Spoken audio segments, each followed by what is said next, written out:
I never thought I'd be the kind of person to find myself at the center of a drama straight out of a soap opera. But life has a way of throwing curveballs, and sometimes you swing back in ways you never imagined. For years, I thought my marriage to Lisa was rock solid. Sure, we had our ups and downs like any couple, but I loved her deeply, and I believed she felt the same. We built a life together, one filled with laughter, shared dreams, and plans for the future. Then, everything shattered when I discovered the truth. The revelation came on a Tuesday, one of those unremarkable days where nothing seemed out of the ordinary. I'd left work early due to a canceled meeting and decided to surprise Lisa at home. Instead, I was the one surprised. Her car wasn't in the driveway, but my boss, Greg's, was. The sinking feeling in my gut told me to brace myself. I pushed open the front door and was greeted by the unmistakable sound of laughter. Lisa's laughter. It was coming from the upstairs bedroom. My bedroom. I don't remember the exact details of how I confronted them. Anger blurred my vision, and my voice shook as I demanded answers. Lisa's face went pale, and Greg looked as smug as ever, as if getting caught wasn't a big deal. He didn't even bother apologizing, just smirked and left with his shirt half-buttoned, as though this was just another power play in his arrogant world.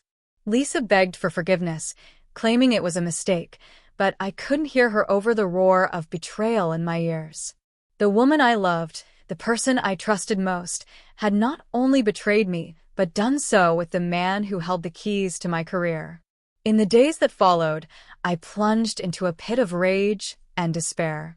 I couldn't let it go. Greg had taken so much from me, my trust in Lisa, my dignity, and even my sense of worth. If he thought he could walk away unscathed, he had another thing coming. That's when the idea took root. I didn't plan it, not at first. But then I remembered Greg's wife, Emily. She and Greg had been married for years, and though I'd only met her a handful of times at company events, she was stunning, poised, intelligent, and kind. I wondered if she knew what kind of man she'd married. I started with small gestures, a friendly text here, a comment on one of her social media posts there. It wasn't long before Emily and I were talking regularly. She was warm and easy to connect with, and to my surprise, she confided in me about her own marital struggles. Greg was neglectful, self-absorbed, and rarely home. She suspected he was cheating but didn't have proof. I didn't tell her the truth, at least not yet. I wanted to handle this delicately, to make sure my plan unfolded perfectly. I wasn't just going to expose Greg's betrayal, I was going to hit him where it hurt most. Our conversations turned into dinners, and dinners turned into something more. Emily was everything Lisa had stopped being, attentive, affectionate, and genuine. For a moment, I even forgot about revenge and started to feel something real. But then I remembered why I'd started this in the first place. The night it happened, Emily and I were at her house, sharing a bottle of wine. One thing led to another, and before long, we found ourselves tangled in each other's arms. It wasn't just about lust. It was about reclaiming something Greg had taken from me. Months passed, and I began to see the cracks forming in Greg's perfect little world. Emily found out she was pregnant, and she was overjoyed. She hadn't been sure she could conceive, and this felt like a miracle to her. But Greg?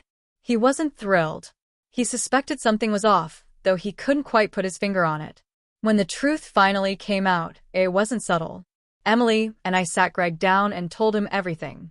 The color drained from his face as he realized not only had I slept with his wife, but the baby she was carrying was mine. He tried to threaten me, tried to use his power and influence to make my life hell. But it was too late. Emily had already filed for divorce, and I had all the evidence I needed to ensure Greg couldn't touch me professionally. Revenge might not be the most noble path, but it's incredibly satisfying when executed well. Lisa and I are done. Greg's life is in shambles, and Emily and I, we're building something new. What started as retaliation turned into something unexpected. Hope day as the dust settled, I found myself in uncharted territory. Emily's pregnancy wasn't just a victory over Greg, it was a responsibility, one I didn't take lightly. I didn't expect to feel so deeply connected to her and the baby she was carrying, but the more time we spent together, the more I realized how much I wanted this new chapter in my life. Emily, too, had gone through her own transformation. She had spent years living under Greg's shadow, playing the role of the dutiful wife while he treated her like a trophy. Now, she was free, and with her freedom came a newfound confidence that made me admire her even more. We decided to move in together before the baby arrived. It was a bold step, but after everything we'd been through, we figured there was no point in holding back. We wanted to create a stable and loving environment, something neither of us had truly experienced in our previous relationships. Greg, predictably, didn't take the news well. He tried to make life difficult for Emily during the divorce proceedings, dragging his feet on settlements and trying to discredit her in court. But Emily was stronger than he gave her credit for, and with my support, she stood her ground. By the end of it, she walked away with not just her dignity intact, but also the financial security she needed to start over. Lisa, on the other hand, kept reaching out to me, asking for forgiveness. At first, I ignored her messages, but eventually I agreed to meet with her. I needed closure, not for her sake, but for mine. When we met, Lisa broke down, apologizing for her betrayal and claiming she still loved me. But as I sat across from her, listening to her words, I realized I felt nothing. The hurt, the anger, the love, it was all gone. She had made her choice, and I had made mine. "I've moved on, Lisa," I told her, my voice calm but firm. "I hope you find whatever it is you're looking for, but it's not me." With that, I walked away from the last remnants of our life together. Months turned into years, and life with Emily felt like a fresh start. When our son was born, I was overwhelmed with emotion. Holding him in my arms, I knew that everything I had been through, all the pain, the betrayal, and the chaos, had led me to this moment. Greg, for all his bluster and threats, faded into the background. He tried to stay involved in Emily's life, hoping to exert some form of control, but she shut him down every time. As for Lisa, I heard she eventually moved out of town and started over. Emily and I built a life together, one based on trust and mutual respect. It wasn't perfect, nothing ever is, but it was real. We worked through our baggage, learning how to communicate and support each other in ways we hadn't experienced before. Looking back, I sometimes wonder if I went too far in my quest for revenge. But then I see Emily, our son, and the family we've created, and I can't bring myself to regret it. Life is messy, unpredictable, and often unfair, but sometimes, out of the chaos, you can find something beautiful. As our son, Daniel, grew older, the bond between Emily and me only deepened. Parenthood was a new experience for both of us, and while it came with its challenges, it also brought us closer together. Late nights soothing a crying baby, early mornings filled with laughter, and the little milestones, his first steps, his first words, reminded us daily that we had something worth fighting for. Greg, however, remained a looming shadow. Though Emily had cut ties with him during the divorce, his bitterness persisted. He didn't just lose his marriage, he lost the illusion of control over her life. That was something his ego couldn't handle. At first, he made passive attempts to meddle, using work-related connections to try and sabotage me. A whisper here, a rumor there, Greg was nothing if not predictable. What he didn't count on was the power of reputation. I'd worked hard to prove myself in the industry, and when word of his antics got around, it was Greg, not me, who ended up ostracized. But one day, Greg crossed a line that couldn't be ignored. Emily received an anonymous package containing photos of me with her, intimate moments from the early days of our relationship. The implication was clear. Greg was trying to intimidate her. Emily was shaken, but I was livid. This wasn't about revenge anymore. It was about protecting my family. I confronted Greg directly, showing up at his office unannounced. He was visibly startled when he saw me walk in, but he quickly masked it with his usual arrogance. "Here to gloat, are we?" he sneered. "No," I said, my voice steady. "I'm here to tell you this ends now. You've already lost your wife, your family, your respect. Don't make this worse for yourself." Greg's smug expression faltered for a moment before he leaned back in his chair, a sinister smile creeping across his face. You think you've won? You think playing house with Emily makes you better than me? It's not about being better than you, Greg, I said, my gaze unwavering. It's about being better than who I was when I let people like you walk all over me. The confrontation didn't change him. People like Greg rarely change. But it served its purpose. The threats and petty attempts at sabotage stopped, and for the first time in a long time, Emily and I could truly breathe. As the years passed, Daniel grew into a curious, bright, and loving child. He became the center of our world, a constant reminder of the new life we had built. Watching him grow up, I often reflected on the journey that brought us here. Emily and I eventually got married in a small, intimate ceremony. It wasn't about making a statement or proving anything to anyone. It was about celebrating what we'd found in each other, a second chance at happiness.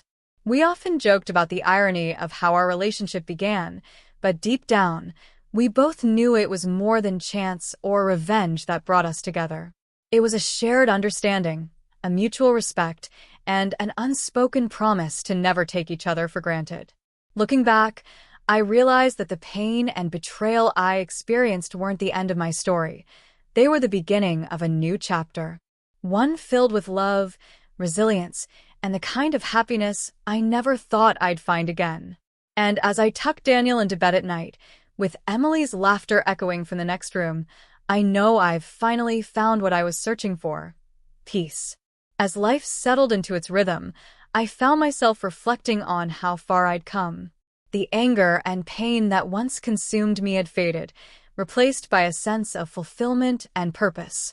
My life wasn't perfect, but it was mine. Every choice, every step, had led me to a place I could truly call home. Daniel grew into a smart, compassionate child, and Emily and I worked hard to give him a life filled with love and stability. We didn't shy away from talking about the complexities of relationships as he grew older, teaching him about trust, respect, and forgiveness. We wanted him to learn from our mistakes, to understand the value of honesty and communication. Meanwhile, Greg's shadow over our lives diminished further with time. He eventually left the company where we had both worked, his reputation irreparably tarnished. Word had spread about his antics, both personal and professional, and his downfall was met with little sympathy. I later heard he moved to a different city, trying to rebuild his career and reputation, but I no longer cared to follow his story. Lisa's journey took her in a different direction. She reached out to me one final time, years after our divorce, to apologize again and share that she had found someone new. Her words were sincere, but I felt no need to dwell on the past. I wished her well and let go of the last remnants of bitterness. Emily and I, however, were thriving. After years of managing the chaos of parenting and work, we decided to open a small family-run business, a cozy cafe in our neighborhood. It was something we had dreamed about together, a project that symbolized the life we'd built. The cafe became a hub for our community, a place where we could pour our love and creativity into something meaningful.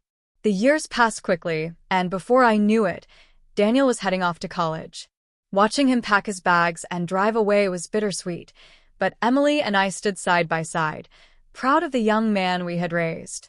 His departure marked the beginning of a new phase in our lives, one where we could focus more on each other and the dreams we had yet to chase.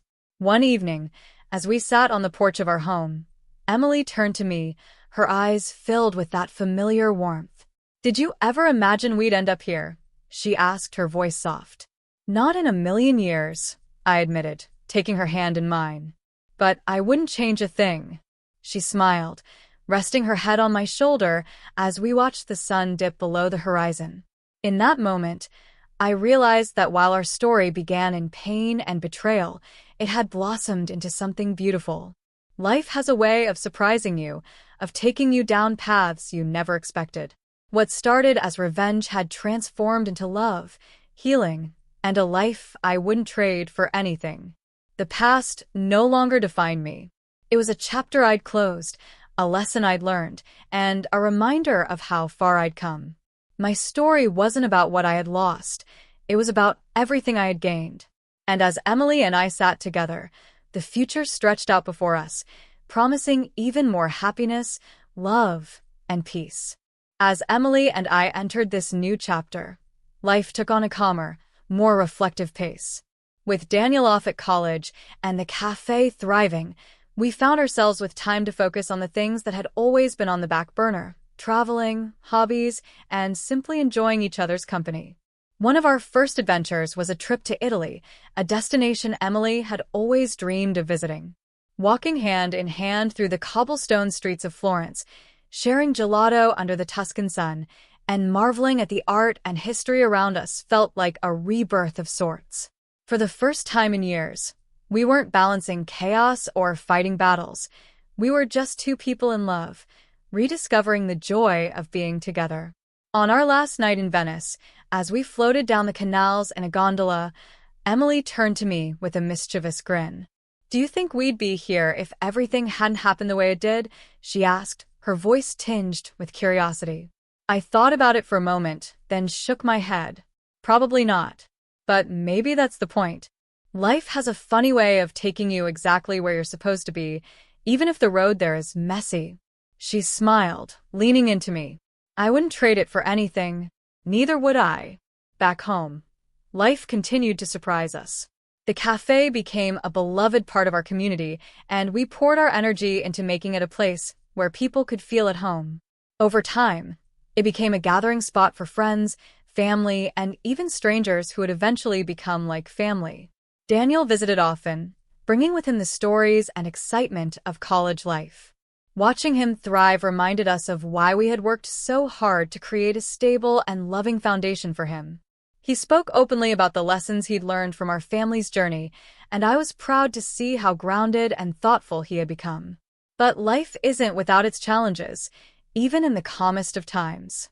Emily and I faced health scares, financial ups and downs, and the occasional disagreement, as all couples do. Yet, through it all, we leaned on each other, never forgetting the strength of the bond we had built. One particularly poignant moment came when Daniel asked me about the past. He was in his early 20s by then, mature enough to understand the complexities of relationships.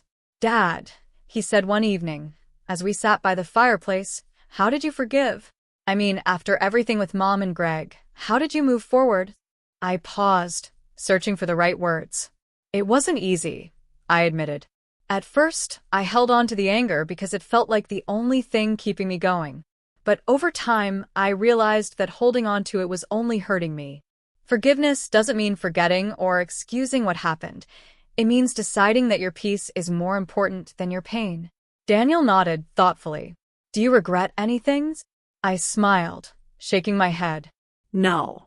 Because every choice, every mistake, and every triumph led me here, to you and to Emily. And that's a life worth everything. As the years went on, our family grew in unexpected ways. Daniel eventually fell in love and started his own family, making us grandparents, a role we embraced with open arms and full hearts. The joy of watching him pass on the lessons we had taught him to his own children was indescribable. Emily and I grew older together, our love deepening with each passing year. We often found ourselves sitting on that same porch, watching the world change around us, but feeling content in the little world we had created. In the end, our story wasn't about revenge or betrayal. It was about resilience, love, and the ability to turn pain into purpose. The scars from the past were still there, but they were reminders of the battles we had fought and the life we had built despite them. And as I looked at Emily, her hand in mine and her smile as radiant as ever, I knew one thing for certain. The journey had been worth it, every single step of the way.